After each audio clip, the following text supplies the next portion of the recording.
देखिए, लास्ट हम बात कर रहे थे राजस्थान के ज्योग्राफी के एक बहुत ही महत्वपूर्ण चैप्टर था राजस्थान में झीलें।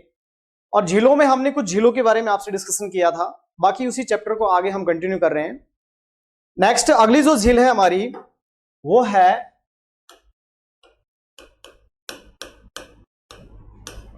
राजसमंद झील। कौन सी झील? राजसमंद झील। देखो, राजसमंद झील के बारे में जब हम जनरली डिस्कस करते हैं, सबसे पहली बात तो हम कह सकते हैं ये जो झील है कहां स्थित है? राजसमंद डिस्ट्रिक्ट में स्थित है। निर्माण की अगर मैं बात करता हूं तो इस झील का जो निर्माण है मेवाड़ रियासत के एक शासक हुए राणा राज सिंह। मेवाड़ रियासत के शासक राणा राज सिंह जो हैं उनके द्वारा 1662 से 76 ईस्वी के मध्य इस झील का क्या करवाया गया? निर्माण करवाया गया। तो हम सबसे पहले कह सकते हैं निर्माण 1662 से 76 ईस्वी के मध्य किसके द्वारा करवाया गया? मेवाड़ के शासक राणा राज सिंह के द्वारा करवाया गया। देखो, हम जानते हैं राजस्थान की मीठे पानी की सबसे बड़ी कृत्रिम झील जो है वो जैसलमेर झील है। लेकिन राजस्थान में मीठे पानी की दूसरी सबसे बड़ी जो कृत्रिम झील है वो कौन सी झील है? राजसमंद झील है। बेसिकली ये जो झील है इस झील में मुख्यतः 3 नदियां हम पढ़ते हैं, गोमती, ताल और केलवा। ये 3 नदियां जो है इस झील में अपना जल गिराती है। तो मैं ये कह सकता हूं कि ये राजस्थान की मीठे पानी की, यह है राजस्थान में मीठे पानी की दूसरी सबसे बड़ी कृत्रिम झील है। पहली झील हम जानते हैं, पहली जो झील है वो कौन सी है? वो है जैसलमेर झील। तो मैं कह सकता हूं यहां सबसे बड़ी जो मीठे पानी की कृत्रिम झील है वो कौन सी है? जैसलमेर झील। कौन सी झील? जैसलमेर झील। मैंने बताया आपको यहां कि भाई ये जो झील है इस झील में मुख्यतः गोमती, ताल और केलवा नदियां अपना जल गिराती है। तो मैं कह सकता हूं इस झील में गोमती, ताल और एक और नदी है कौन सी? केलवा। नदियां अपना जल गिराती हैं, नदियां अपना जल गिराती हैं। देखो, ऐसा माना जाता है जब इस झील का निर्माण कार्य किया गया उस समय मेवाड़ रियासत में भीषण अकाल पड़ा और उस अकाल के मद्देनजर मेवाड़ के शासक राणा राज सिंह ने मेवाड़ की जनता को काम देने के लिए या मेवाड़ की जनता को रोजगार देने के लिए इस झील का निर्माण कराया। ठीक है, तो क्वेश्चन पेपर में पूछा जाता है राजस्थान की वह कौन सी झील है जिसका निर्माण अकाल राहत परियोजना के तहत करवाया गया? तो वो झील है हमारी कौन सी झील? राजसमंद झील। तो कह सकते हैं कि इस झील का निर्माण मेवाड़ के शासक राणा राज सिंह ने अकाल राहत परियोजना के तहत करवाया। तो नेक्स्ट टाइम मैं कह सकता हूं इस झील का निर्माण राणा राज सिंह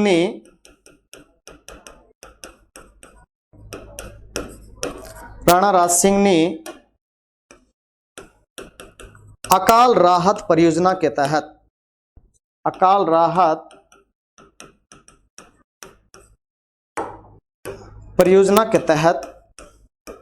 करवाया। आगे देखो, मैं बात करता हूं इसी झील में, ये जो झील है इस झील के किनारे क्या क्या स्थित है उनकी बात मैं आपसे करता हूं। तो नेक्स्ट झील के किनारे स्थित, नेक्स्ट मैं बात करता हूं झील के किनारे स्थित क्या क्या स्थित है। देखो, एक एक करके हम डिस्कस करते हैं यहां। सबसे पहली बात, इस झील के किनारे घेवर माता का मंदिर। कौन सा मंदिर? घेवर माता का मंदिर। बेसिकली ऐसा माना जाता है इतिहास में मेवाड़ के शासक राणा राज सिंह जो हैं जब इस झील का निर्माण कार्य कर रहे थे उस समय ऐसा माना जाता है, वास्तविकता क्या है हमें नहीं पता, कि दिन के समय में निर्माण कार्य होता और रात्रि के समय में निर्माण कार्य स्वतः ध्वस्त हो जाता, फिर दिन के समय में निर्माण कार्य होता और रात्रि के समय में पुनः ध्वस्त हो जाता। उसके बाद मेवाड़ के शासक राणा राज सिंह जो हैं उन्होंने अपने दरबारी जो ज्योतिष थे, दरबारी जो ब्राह्मण थे या दरबारी जो विद्वान थे उनको बुलाया और कहा भाई ऐसी कौन सी समस्या है जो दिन के समय में निर्माण कार्य हो जाता है, रात्रि में स्वतः ध्वस्त हो जाता है? तो बताया गया कि भाई यहां जब तक बलि नहीं दी जाएगी तब तक इस झील का निर्माण कार्य पॉसिबल नहीं है, तब तक संभव नहीं है। और बलि में भी कहा गया कि यहां किसी महिला की बलि हो, स्वेच्छा से हो और बिना पति के हो। देखो 3 कंडीशन रखी गई यहां। 3 कंडीशन क्या क्या थी? सबसे पहली कंडीशन तो बलि हो, बलि दी जाए, किसकी दी जाए? महिला की बलि हो। दूसरी कंडीशन ये थी स्वेच्छा से हो, ऐसा नहीं जबरदस्ती से, क्योंकि रियासत काल में बलि चढ़ाना कोई बड़ी बात नहीं थी, किसी की भी बलि पकड़कर राजा महाराजा चढ़ा देते थे। तो यहां कंडीशन थी महिला की बलि हो, स्वेच्छा से बलि हो, और तीसरी बात थी बिना पति के हो।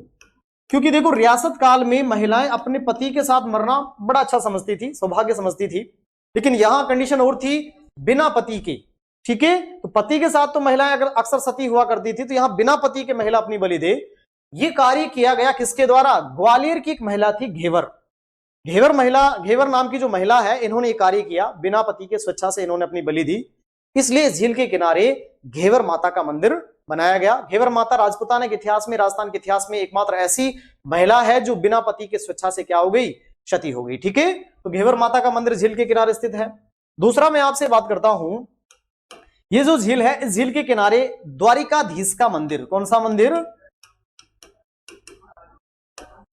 द्वारिकाधीश का मंदिर।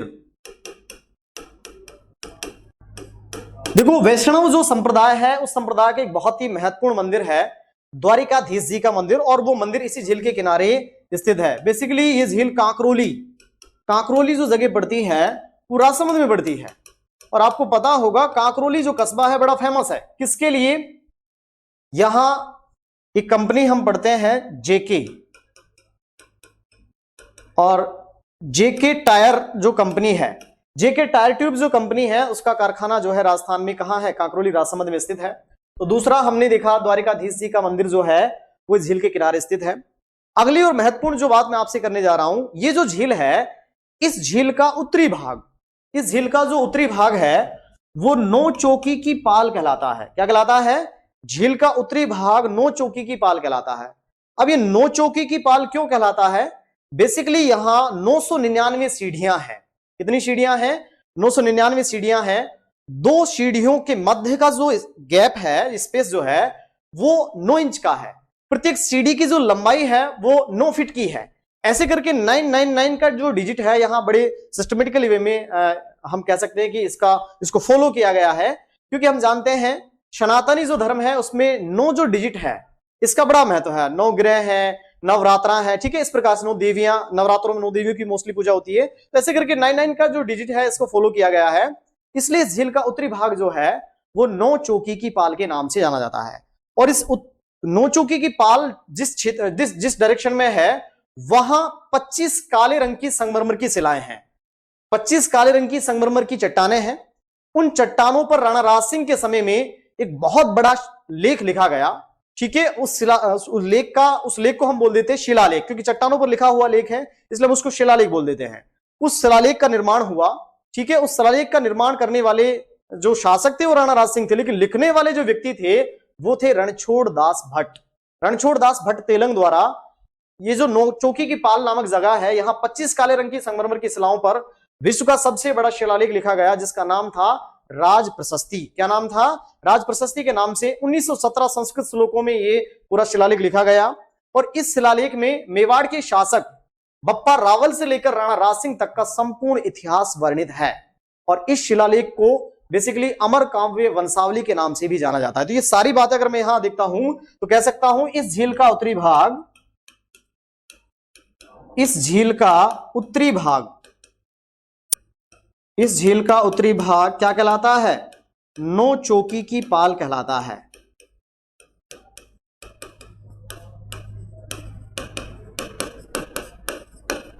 जहां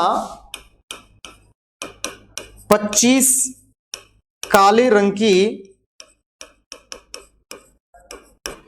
संगमरमर की शिलाओं पर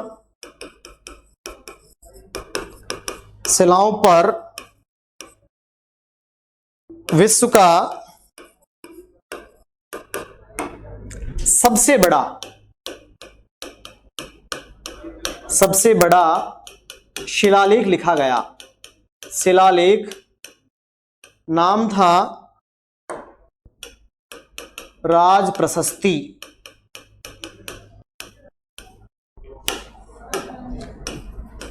की रचना की गई। देखो मैंने कहा ये जो शिलालेख है, इस शिलालेख के रचनाकार कौन थे? रणछोड़ दास भट्ट तेलंग थे, जिन्होंने 25 काले रंग की संगमरमर की शिलाओं पर 1917 संस्कृत श्लोकों में मेवाड़ के शासक बप्पा रावल से लेकर राणा राज सिंह तक का इतिहास लिखा। तो नेक्स्ट लाइन में मैं कह सकता हूं यह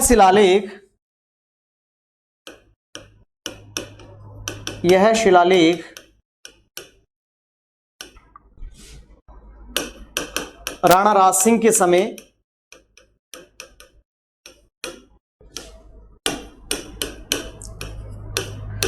1917 संस्कृत श्लोकों में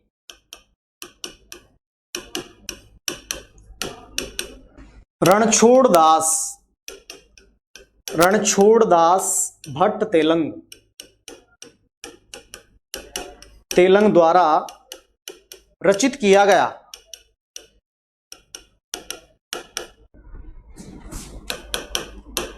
और हम कह सकते हैं यह विश्व का सबसे बड़ा शिलालेख है जिसमें बप्पा रावल से लेकर राणा राज सिंह तक का इतिहास वर्णित है। नेक्स्ट लाइन में कह सकता हूं यह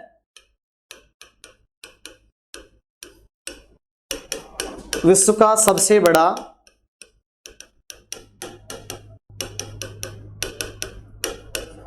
शिलालेख है जिसमें मेवाड़ के शासक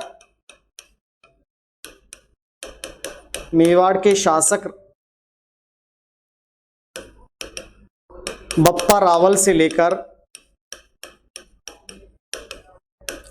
राणा राज सिंह तक का इतिहास वर्णित है।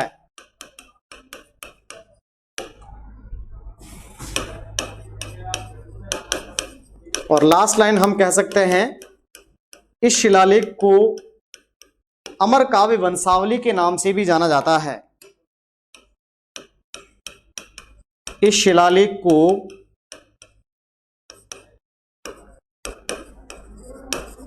अमर काव्य वंशावली के नाम से भी जाना जाता है। ठीक है, तो इस प्रकार से हम कह सकते हैं ये हमारी कौन सी झील हुई? राजसमंद झील। उसके बाद नेक्स्ट हम बात कर सकते हैं आपसे, अगली जो झील है वो झील है हमारी शीलीशीड झील। कौन सी झील? शीलीशीड झील। और हम जानते हैं शीलीशीड झील कहां है? अलवर जिले में स्थित है। देखो शीलीशीड झील की जब मैं आपसे बात करता हूं, देखो शीलीशीड झील की जब हम बात करते हैं तो सबसे पहली बात इस झील का निर्माण जो है वो अलवर के महाराजा हुए विनय सिंह। अलवर के महाराजा विनय सिंह ने 1845 ईस्वी में इस झील का निर्माण कराया। मैं कह सकता हूं अलवर के महाराजा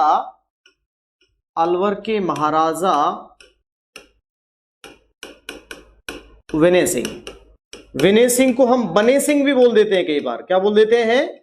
विनय सिंह को हम क्या बोल देते हैं? बने सिंह भी बोल देते हैं, बने सिंह द्वारा।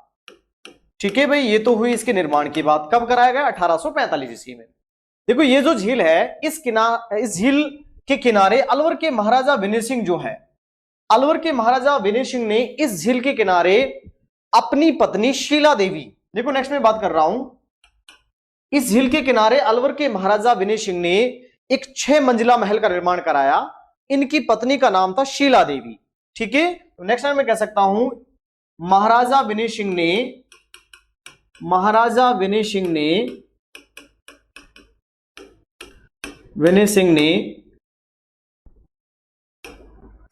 इस झील के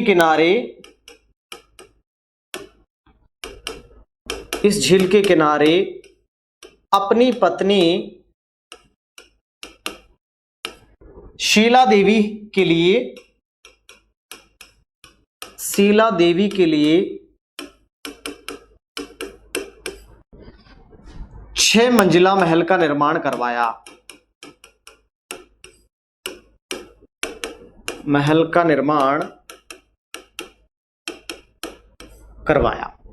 और देखो शीला देवी के नाम पर ही झील का नाम पड़ा शीलीशेड। तो नेक्स्ट लाइन में कह सकता हूं शीला देवी के नाम पर ही, शीला देवी के नाम पर ही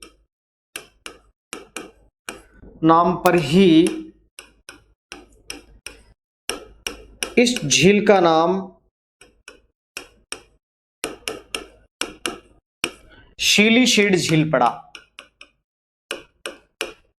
शीलीशेड झील पड़ा। देखो ये जो 6 मंजिला महल है, इस 6 मंजिला महल में हम कह सकते हैं वर्तमान में आरटीडीसी द्वारा, राजस्थान टूरिस्ट डेवलपमेंट कॉर्पोरेशन द्वारा होटल संचालित है, जिसका नाम है hotel lake palace, lake palace. ठीक है, होटल लेक पैलेस संचालित है आरटीडीसी द्वारा इस 6 मंजिला महल में। ठीक है, देखो ये जो झील है, इस झील में राजस्थान का छठा मछली बीज उत्पादक फार्म, मछली बीज उत्पादक फार्म स्थापित किया जाना प्रस्तावित है, स्थापित किया जाना प्रस्तावित है। मैं ऐसे कह सकता हूं कि भाई ये जो झील है, इस झील में राजस्थान का छठा मछली बीज उत्पादक फार्म बनाया जाना क्या है, प्रस्तावित है। बेसिकली 5 मछली बीज उत्पादक फार्म जो है वो ऑलरेडी मौजूद है। सबसे पहला भीमपुरा पड़ता है कोटा में। ठीक है, तो बेसिकली पूछा जाता है कि भाई राजस्थान का पहला मछली बीज उत्पादक फार्म कहां है, भीमपुरा कोटा में है। और छठा बनाया जाना कहां प्रस्तावित है, शीलीशेड झील अलवर में। ठीक है, देखो ये जो झील है चारों ओर पर्वतीय क्षेत्र से घिरी हुई है। पर्वतीय क्षेत्र से घिरी हुई होने के कारण इसे राजस्थान का नंदन कानन भी कहा जाता है। तो नेक्स्ट लाइन में कह सकता हूं इस झील के चारों ओर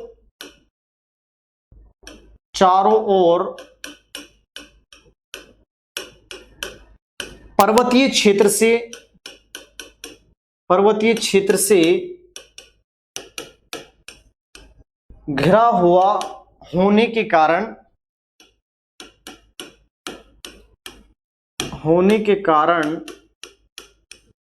इसे राजस्थान का नंदन कानन भी कहा जाता है, राजस्थान का नंदन कानन भी कहा जाता है। तो राजस्थान का नंदन कानन कहलाता है कौन सी झील, शीलीशेड झील। ठीक है भाई, ये हमारी शीलीशेड झील कंप्लीट हुई। नेक्स्ट उसके बाद अगली जो झील है, अगली झील की बात करता हूं तो अगली झील यहां हमारे पास है नक्की झील। कौन सी झील, नेक्स्ट में बात करता हूं नक्की झील। और नक्की झील हम जानते हैं कहां है, माउंट आबू सिरोही, माउंट आबू सिरोही। देखो ये जो झील है, इस झील के निर्माण की अगर मैं बात करता हूं तो निर्माण में सबसे पहली बात, निर्माण की अगर मैं बात करता हूं तो इस झील का निर्माण 2 मान्यताएं हैं। एक तो है पौराणिक मान्यता और दूसरी है भौगोलिक मान्यताएं। तो सबसे पहले भौगोलिक मान्यता की बात करता हूं। भौगोलिक मान्यता के अनुसार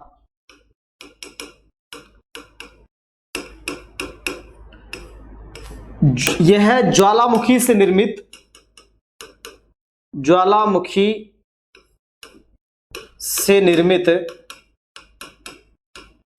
क्रेटर झील है, क्रेटर झील। ये तो हुई किसकी, भौगोलिक मान्यता की बात। उसके बाद मैं बात करता हूं पौराणिक मान्यता। पौराणिक मान्यता अनुसार, पौराणिक मान्यता अनुसार अगर हम बात करते हैं तो हम कह सकते हैं इसका निर्माण देवताओं ने अपने नाखूनों से खोदकर किया, ऐसा मानते हैं। देवताओं ने नाखूनों से खोदकर किया, नाखूनों से खोदकर किया, इसलिए झील का नाम पड़ा क्या, नक्की झील। देवताओं के नाखूनों से खोदी गई झील। कौन सी झील? नक्की झील। देखो नेक्स्ट में बात करता हूं, ये जो झील है यह राजस्थान में सर्वाधिक ऊंचाई पर स्थित झील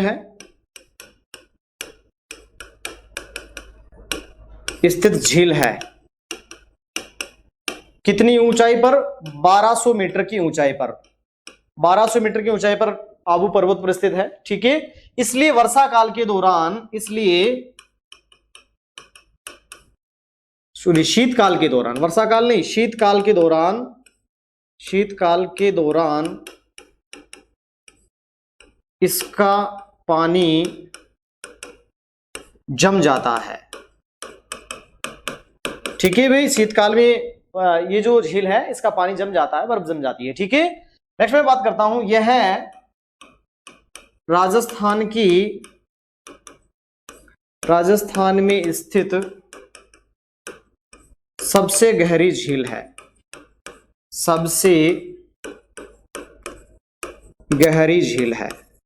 जिसकी जो गहराई है वो 80 फीट है।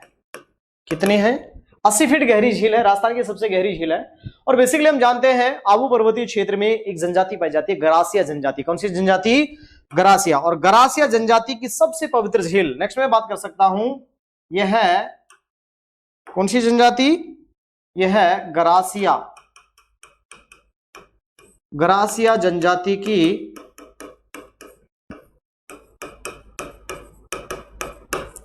सबसे पवित्र झील मानी जाती है।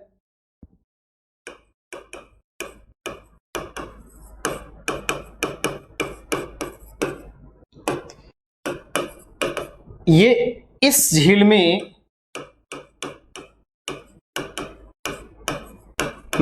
अस्थियों का विसर्जन करते हैं। अस्थियों का विसर्जन करते हैं। ठीक है भाई, गरासिया जनजाति की सबसे पवित्र झील मानी जाती है। और गरासिया जनजाति के लोग जो है इस झील में ही अपनी अस्थियों का विसर्जन करते हैं, वो गंगा जी या अन्य कहीं स्थल पर नहीं जाते हैं। ठीक है, नेक्स्ट मैं बात करता हूं, ये जो झील है, इस झील के किनारे देखिए क्या क्या है झील के किनारे। सबसे पहले मैं बात करता हूं गुफाएं। कौन कौन सी गुफाएं हैं? देखो, हाथी गुफा,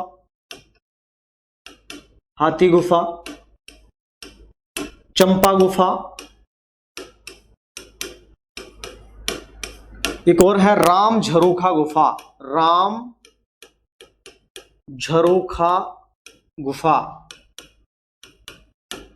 हाथी गुफा, चंपा गुफा और राम झरोखा गुफा, ये गुफाएं झील के किनारे स्थित हैं। नेक्स्ट मैं बात करता हूं, इस झील के किनारे स्थित चट्टानें। कौन कौन सी चट्टानें झील के किनारे स्थित हैं? सबसे पहले बात करता हूं टॉड रॉक। नेक्स्ट मैं बात कर लेता हूं यहां टॉड रॉक। दूसरी है नन रॉक। तीसरी है नंदी रॉक। इसके अलावा और भी है पैरट रॉक। ठीक है, देखो टॉड रॉक जो है ये मेंढक जैसी आकृति की है। मेंढक जैसी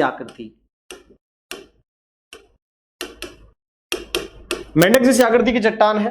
दूसरा हम बात करते हैं नन रॉक, घूंघट निकाले हुए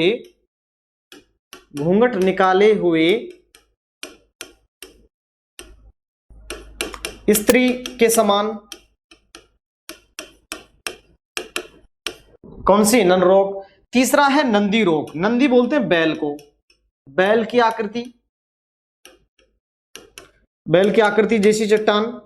ठीक है, पैरट रॉक, पैरट मतलब होता है तोता की आकृति जैसी चट्टान। तो ये चट्टानें जो है बड़ी दर्शनीय है, बड़े हम यहां जो पर्यटक जाता है वो इनको जरूर मतलब रियलाइज करता है, जरूर दिखता है। बहुत सुंदर चट्टानें हैं बेसिकली पर्यटन की दृष्टि से। ठीक है, उसके बाद हम बात करते हैं झील के किनारे स्थित, नेक्स्ट मैं बात करता हूं मंदिर।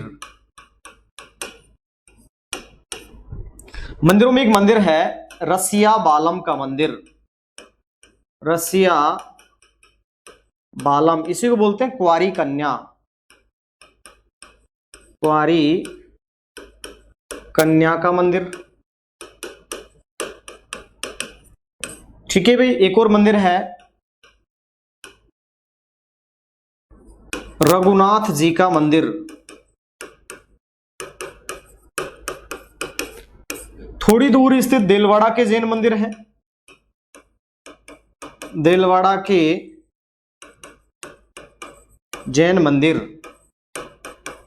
तो ये प्रमुख जो मंदिर है ये इसी झील के किनारे स्थित है। झील के किनारे स्थित गुफाएं, हाथी गुफा, चंपा गुफा, रामझरो का गुफा, झील के किनारे स्थित चट्टाने, toad rock, nun rock, Nandi rock, parrot rock, और झील के किनारे स्थित मंदिर रसिया बालम या कुंवारी कन्या। देखो रसिया बालम या कुंवारी कन्या का जो मंदिर है, इस मंदिर में माना जाता है एक लड़का एक लड़की के सामने एक विष का प्याला लेकर खड़ा हुआ है।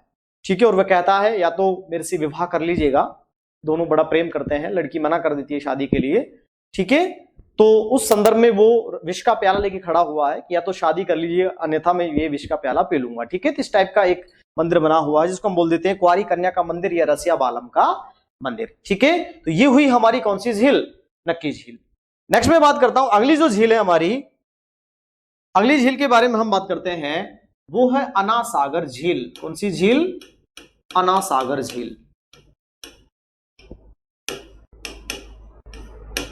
अन्ना सागर झील। और अन्ना सागर झील जो है वो कहां स्थित है, अजमेर में स्थित है।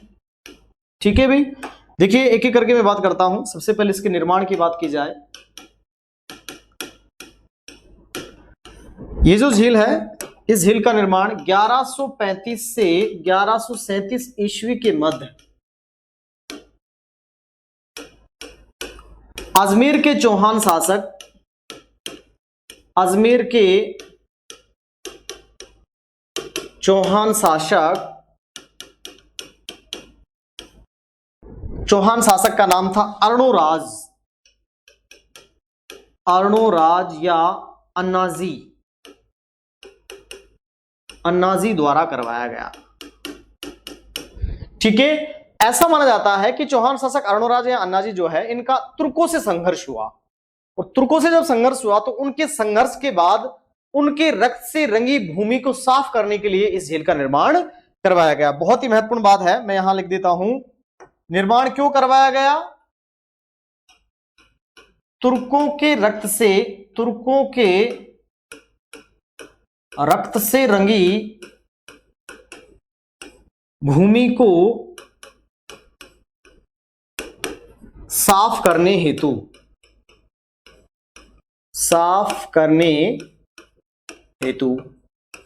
ठीक है, तुर्कों के रक्त से रंगी भूमि को साफ करने हेतु झील का निर्माण करवाया गया। किसने करवाया, अर्णोराज या अन्नाजी द्वारा करवाया। कब करवाया गया, 1135 से 37 ईस्वी के मध्य।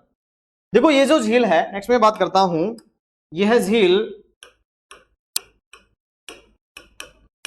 अजमेर में तारागढ़ व नाग पहाड़ के मध्य स्थित है, नाग पहाड़ के मध्य स्थित है।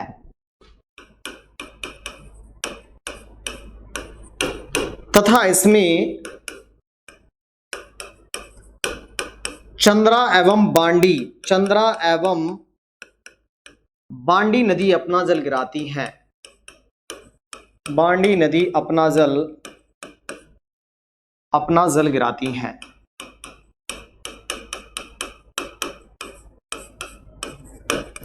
ठीक है भाई, नेक्स्ट में बात करता हूं, ये जो झील है इस झील के किनारे मुगल बादशाह जहांगीर ने दौलत बाग शाही उद्यान या सुभाष उद्यान का निर्माण करवाया। बेसिकली ये जो उद्यान है ये शाही परिवार के लिए, मुगल परिवार के लिए करवाया गया, इसलिए इसको शाही उद्यान बोलते हैं। वर्तमान में इसको सुभाष उद्यान के नाम से भी जाना जाता है।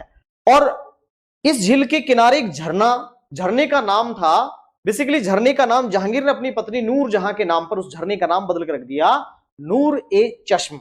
ठीक है भाई, तो मैंने दो बात कही, झील के किनारे शाही उद्यान, दौलत बाग या सुभाष उद्यान का निर्माण करवाया गया जहांगीर के द्वारा। जहांगीर ने अपनी पत्नी नूरजहां के नाम पर झील के किनारे से झरने का नाम बदलकर क्या रख दिया, नूर ए चश्म रख दिया। इस उद्यान से जुड़ी हुई दो बातें और हम करते हैं। नूरजहां की मां थी अस्मत बेगम। नूरजहां की मां अस्मत बेगम जो है उनके द्वारा इस उद्यान में किसका, इत्र का आविष्कार किया। इत्र का जो आविष्कार, इत्र बोलते हैं खुशबूदार पदार्थ होता है इत्र, इत्र का आविष्कार जो किया गया वो नूरजहां की मां अस्मत बेगम ने किया, पहली बात। दूसरी बात, ये जो उद्यान है, इसी उद्यान में जहांगीर और ब्रिटेन के शासक थे जेम्स प्रथम। जेम्स प्रथम के दूत थे sir Thomas Roe. Sir Thomas Roe और जहांगीर के मध्य जो मुलाकात हुई वो इसी उद्यान में हुई। कब हुई? 10 जनवरी 1616 को। ठीक है, तो मैं आगे बात करता हूं। नेक्स्ट मैं बात करता हूं मुगल बादशाह जहांगीर द्वारा, मुगल बादशाह जहांगीर द्वारा इस झील के किनारे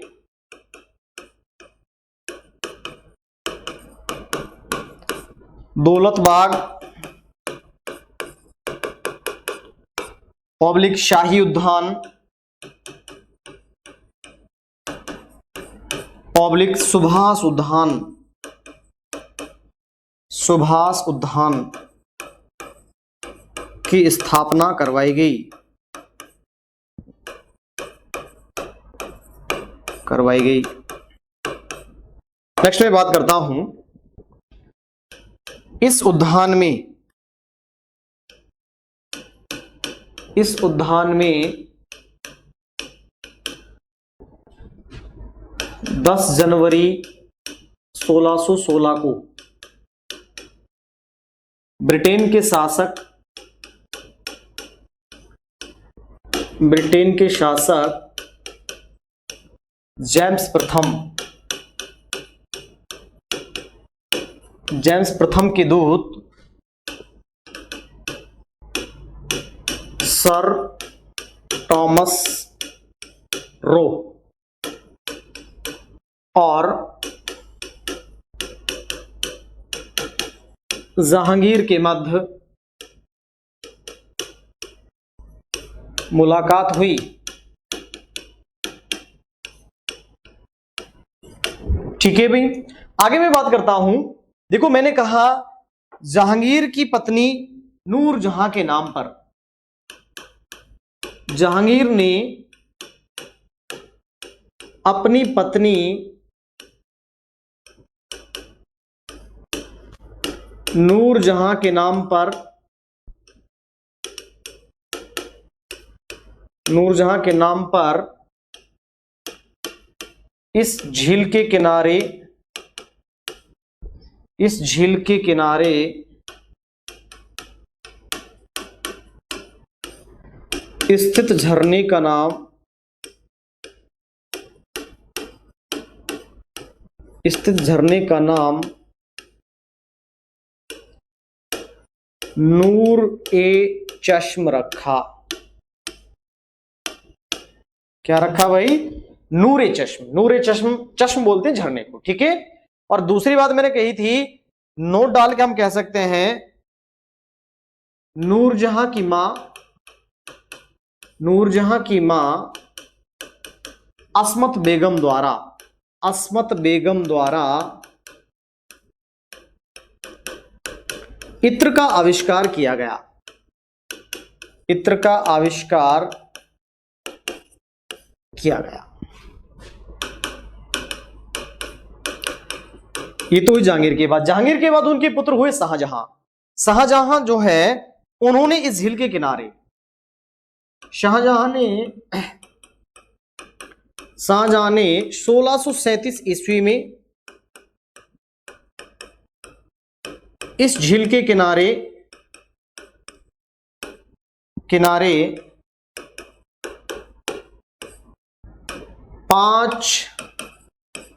12 दरियों का निर्माण करवाया।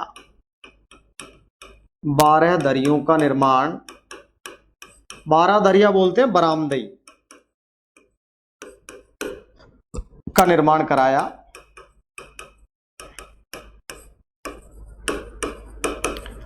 देखो इन 5 में से बेसिकली 2 तो कंप्लीट है, 3 के केवल खंबे खड़े हैं और उन खंभों को बोला जाता है खामे खाके दरवाजे। क्या बोला जाता है? खामे खा के दरवाजे, खामे खा के दरवाजे, कोई मतलब नहीं, नॉनसेंस दरवाजे, ठीक है।